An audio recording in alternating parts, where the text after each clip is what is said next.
Fashion બાબતમાં મને લાગે કોઈ એવો વિષય રહ્યો નથી કે જેના પર એમણે કામ ના કર્યું હોય, રિસર્ચ ના કર્યું હોય ને ના શોધ્યું હોય. એમના ત્યાં જ ક્લોકની વાત કરીએ, લોકની વાત કરીએ, પીકોકની વાત કરીએ, બધા ટ્રી ક્લોક્સની વાત કરીએ, દરેક વિષયમાં હુક્કા હોય કે પાંદાની હોય, દરેક વિષયમાં એમણે એમનું રિસર્ચ કર્યું હોય, એ બધું ગોઠવ્યું હોય ને એ બધાની સાથે વચ્ચે જીવતા હોય. આ બધામાં એક નવી વાત છે કે જે સામાન્ય રીતે એમના ઘરમાં પણ ઓછું જોવા મળે, કારણ કે બધું કબાટમાં ગોઠવેલા આલ્બમોમાં છે. પણ આપણને આજે એક તક મળે છે. હજુ આ બધું આલ્બમમાં જાય એ પહેલાં અહીંયા ગેલેરીમાં ડિસ્પ્લે થવા થયું છે, એટલે આપણે જોઈ શકીએ છીએ. જે ફોટોગ્રાફ છે હું ને આમ જોગાનું જો હિરેનભાઈ જઈ આવ્યા એના 10 દિવસ પહેલાં હું પોતે કિર્ગિસ્તાન ગાડી લઈને રખડ્યો હતા. બધા જ એરિયામાં બધું જ મેં મારી નજરે જોયું ને એમણે જે અદ્ભુત રીતે એના પ્રકાશ, લાઇટ, સંયોજન, કલર બધાની સાથે જે શૂટ કર્યું છે એ ખરેખર સરસ છે. આ બધાની વાતો એમાં જુદા જુદા વિષયો નક્કી કર્યા છે. એમના કલ્ચરની વાત છે, એમના સ્પોર્ટ્સની વાત છે, એમની રહેણીકરણીની વાતો છે. પણ હું એ બધી વાત હિરેનભાઈના મોઢે જ આપણે સાંભળીએ તો હું એમને કહીશ કે તમે તમારી કિર્ગિસ્તાનની ટૂર અને આ ફોટા બાબતમાં વાત કરો. બેસિકલી કિર્ગિસ્તાન એમ તો નાનો દેશ છે. આપણા એનું સ્ક્વેર કિલોમીટર એરિયા વિચાર કરીએ 2 લાખ સ્ક્વેર કિલોમીટર ગુજરાત જેટલો જ છે. પણ વસ્તી એની આપણા કરતા 10%, 60 થી 80 લાખની વસ્તી, એમાં 90% પહાડી પ્રદેશ અને 80 થી 90% લોકો જે છે સેમી નોમેડિક એટલે પશુપાલનના વ્યવસાય ઉપર જીવતા હોય કે એનાથી એમનું જીવન ચાલતું હોય. તો અમે જ્યારે ગયા ત્યારે એક બિશ્કેક જ એમનું જે કેપિટલ સિટી જે છે એ અમે પહેલાં ગયા હતા. અને અમે જે વાત કરી 8-9 અમે ફોટોગ્રાફર્સ હતા. 10 દિવસ અમે ત્યાં ફર્યા હતા. અને અમારું જે આખું માર્ગદર્શન કહો કે અમારા લીડર જે છે એટલે બેસિકલી ડાટર ટૂર બેંગ્લોરની છે એની સાથે પહેલાં પ્રવાસ કર્યો છે અને અત્યારના પણ એમની સાથે જ ગયો હતો. એના અમારા જે લીડર છે એ આજે અહીંયા સ્પેશિયલી આવ્યા છે. મનીષ ક્યાં છે? હાથ ઊંચો કરે. હા, is our leader. Manish specially exhibition આવ્યા છે અને એમના હિસાબે આ બધું માર્ગદર્શન ઘણું થયેલું છે. તો એમનો પણ ખૂબ ખૂબ આભાર. તો કિર્ગિઝ કેલિડોસ્કોપ નામ કેમ આવ્યું ઘણા બધા પૂછ્યું. તો એવું હતું કે શહેરની સડક છોડી અને નીકળી તો ધૂળિયા રસ્તા ચાલુ થઈ જાય, પથરાળ રસ્તા હોય, ઘણી જગ્યાએ સીધા દિશામાં જઈએ તો જઈ શકાય પણ પછી વળાંકો ચાલુ થાય અને હેરપિન બેન્ડ્સ જેટલા જે તમે એકદમ વેલીમાં ઉતરતા એવું હોય. કોક ત્યાં ખાબોચિયા પાણીને ભરેલા હોય, પેલા જે સ્નો પીગળતો હોય ને એમાંથી જે પાણી આવતું એમાંથી થતું હોય. ઘણી નદી નાળા હોય એમાંથી ગાડી ચલાવવી પડે. કોઈ વરસાદ પડે, સ્નો પણ પડે, એટલે આવું બધું અલગ અલગ થતું હતું. એટલે આવા દર વખતે એના એક લેન્ડસ્કેપ બદલાતું હોય.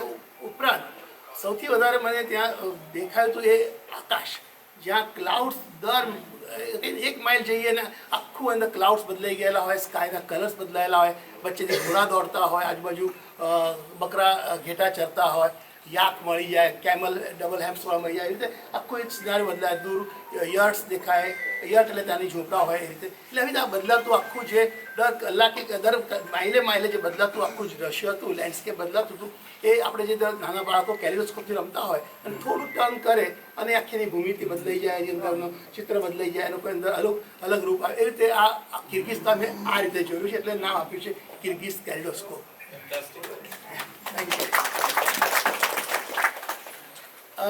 એને હવે ફોટોમાં સબ્જેક્ટ્સ કેવી રીતે કરવા એ અઘરું હતું. એમાં મેં એવું 15 વિષય લીધેલા છે અને સૌથી ઇમ્પોર્ટન્ટ વસ્તુ જ્યાં અમે જે અનુભવી લીધી એ રીતે બધા ગ્રુપ્સ વાઇઝ એમાં ડિસ્ક્રિપ્શન આપેલા છે અને અહીંયા મૂકેલા છે. સૌથી પહેલાં નજરે જે ચડે છે ત્યાં તમારે એક વિશાળ જમીન અને પહેલાં જે 3 પિક્ચર્સ છે એમાં એટલા મોટા પહાડી પર નાનકડો એક ઘોડેસવાર છે, અથવા દૂર નાના પહાડી ઉપર એક બીજો ઘોડેસવાર છે. એના જે પશુ એટલે ઘેટા બકરાનું ધ્યાન રાખે છે. એટલે એ રીતનું આખું જે દેખાય. અમે જ્યારે પહોંચ્યા પહેલા દિવસે એક સોનપુર લેક ઉપર પહેલું એકદમ જોઈને અમે એકદમ ચકિત થઈ ગયા હતા કે એક અલગ પ્રકારની લાઇટ હતી, વાદળો કાળા હતા અને એમાં આખું ઇન્દ્રધનુષ હતું. અમે ત્યાં જે રહ્યા એ યુનિટમાં રહ્યા. યુનિટ જે છે એ ત્યાંનું ટિપિકલ રહેવાનું આપણે કચ્છના ભૂંગા હોય એવી રીતનું કચ્છ એ ભૂંગા જેવું જ લાગે આપણને, પણ એ ઊનમાંથી બનાવેલા, ચામડા બનાવેલા આખા સ્ટ્રક્ચર્સ હોય, પોર્ટેબલ હોય. એ લોકો થોડો વખત થાય પછી બહુ સિઝનમાં ઠંડી પડવા માટે બરફ પડે તો એ લોકો નીચે ઉતરી જાય, પણ ત્યાં સુધી બનાવેલું હોય. એનું આર્કિટેક્ચર અદ્ભુત હોય છે. બહુ ટિપિકલ એ લોકોના જે બનેલા જે યુટ્સ હોય એ એની અંદર વચ્ચે હોલ પડ્યો રૂફમાં, અને એ જે રૂફના હોલ જે આખું કે સર્ક્યુલર હોલ હોય એનું પણ એક ટિપિકલ રીતે એને એકબીજા સાથે જોડાયેલું હોય. અને જે આપણા દેશનો ધ્વજ છે એમાં અશોક ચક્ર છે, એ નેશનલ સિમ્બોલ કહીએ રીતે.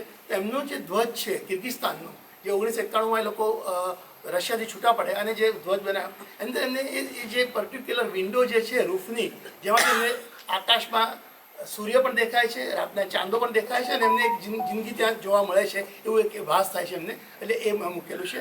તો એ યર્સમાં અમે લોકો રહ્યા હતા.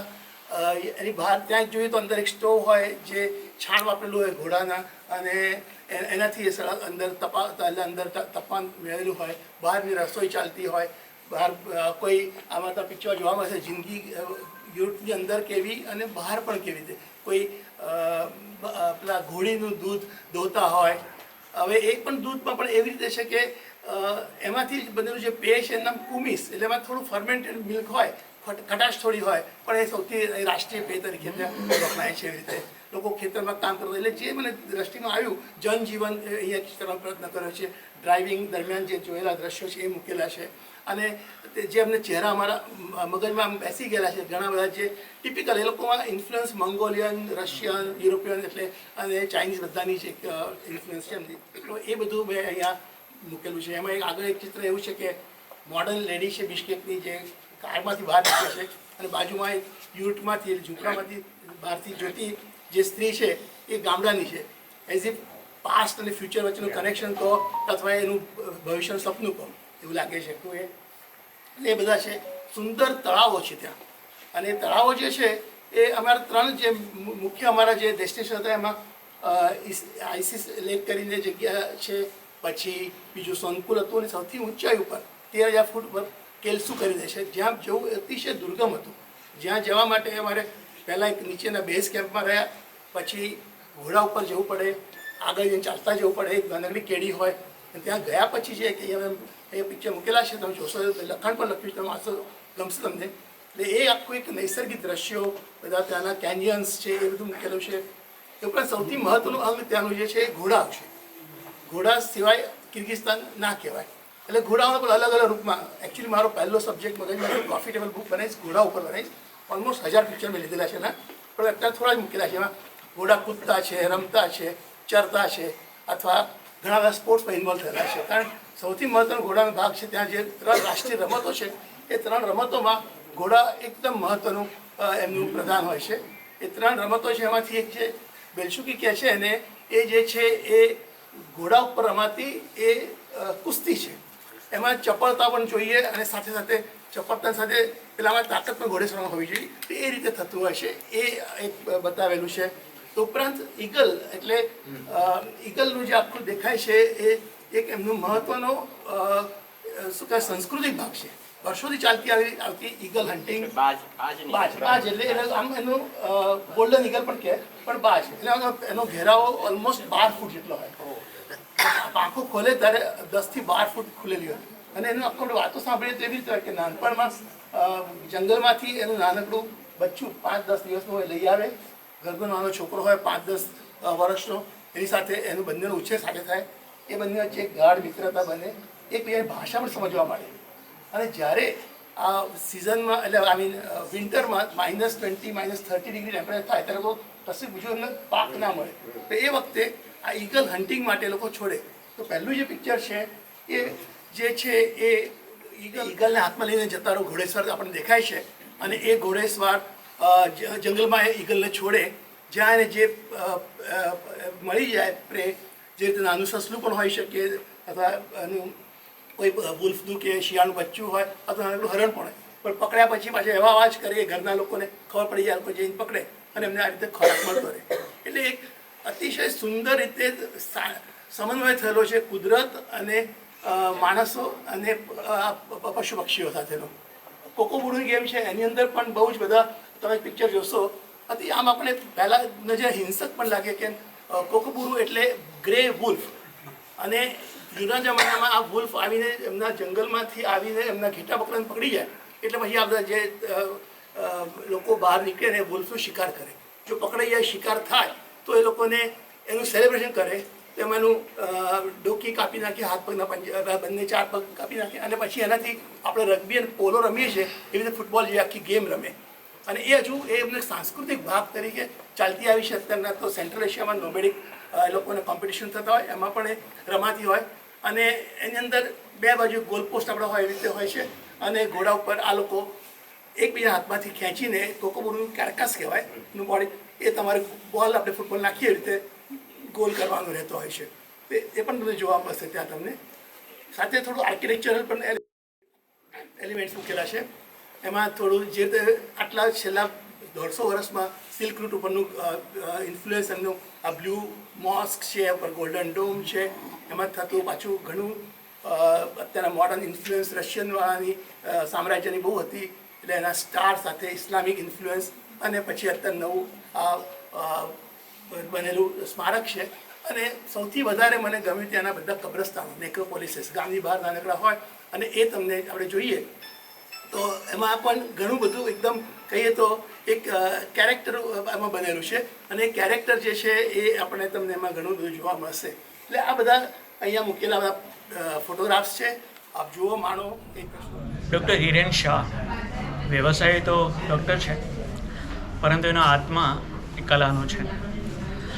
અને કલા માત્ર એકત્રિત કરવી, સંગ્રહિત કરવી એ જ નહીં, પરંતુ વિશ્વમાં જ્યાં જ્યાં કલા છે, અથવા જ્યાં જ્યાં સંસ્કૃતિનું સૌંદર્ય છે, જ્યાં જ્યાં કશું નવીન છે, એ બધું પણ આંખોમાં, હૈયામાં અને કેમેરામાં કેપ્ચર કરવું એ એનો શોખ રહ્યો છે.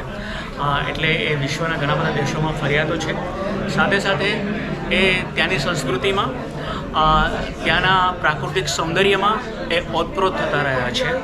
અને કિર્ગિઝસ્તાન જે છે એને એમણે આજે આ ફોટોગ્રાફીમાં મૂક્યું છે, ત્યારે આપણને એમ ચોક્કસ થાય કે એક કલાકાર અને જે સંવેદનશીલ પણ હોય અને જે વિશ્વના ઘણા બધા દેશોમાં માત્ર સૌંદર્ય એકત્રિત કરવા માટે ઘૂમતો હોય, ત્યારે શું કેપ્ચર કરી શકાય એની વિવિધતા આપણી સમક્ષ છે. એટલે આ જે ફોટો એક્ઝિબિશન છે એમાં પુષ્કળ વૈવિધ્ય છે. એમાં પ્રકૃતિ છે, એમાં ત્યાંની સંસ્કૃતિ છે, કેટલાક ત્યાંના લોકો પણ છે, એના ઘર પણ છે, અને ત્યાંના જે ઘોડા એ એક કુદરતી સંપત્તિ છે એ પણ એને રાખ્યા છે.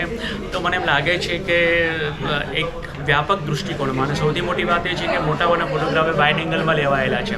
એટલે મને એમ લાગે કે આ રીતના એની આંખોએ કેટલું બધું જોયું છે અને પછી સંગ્રહ્યું છે અને એને મૂકી આપ્યું છે. તો મને એમ લાગે છે કે આ એક અદ્ભુત એવી યાત્રા છે. આપણે હિરેનભાઈને અભિનંદન આપીએ, અને આવું સુંદર સૌંદર્ય એ અમદાવાદની ગુફામાં રજૂ કરીને ગુજરાતની પ્રજાને કરી આપ્યું.